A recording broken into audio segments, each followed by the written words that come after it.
Президент Садыр Жапаров бүгүн Бишкек шаарындагы Дордой соода базар комплексине жана Ош базарына барып, ишкерлер менен көзмө-көз сүйлөшүп, контролдук кассалык машина системасын талкуулап, түшүндүрүү иштерин жүргүздү.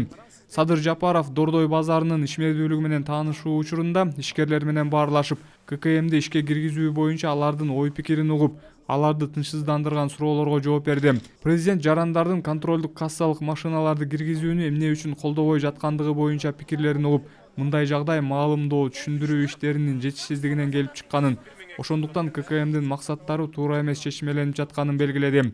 Бул демилге контрабандадан жана эсепке алынбаган товарларды ташып келүүдөн кутулуу үчүн көтөрүлүп жатканын түшүнүшүңүздөр керек.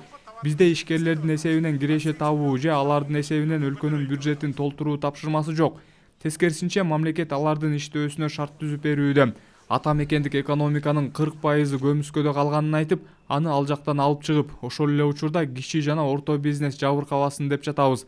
Эгер мурда ККМди ишкер өзү сатып алышы керек болсо, азыр алар бюджеттин эсебинен алынат. Ишкерлердин ыңгайлуу иштөөсү үчүн акысыз уюлдук тиркемелери болот деп түшүндүрдү Садыр Жапаров. Мамлекет башчысы акча жүгүртүүсү чакан ишкерлер смартфонундагы мобилдик тиркеме аркылуу иштей ала турганын түшүндүрдү. ККМ ири соода борборлору үчүн милдеттүү болот. Акча жүгүртүүсү 8 миллион сомго чейинки чакан ишканалар салыктан бошотулат. Болгону ККМ колдонуу керек.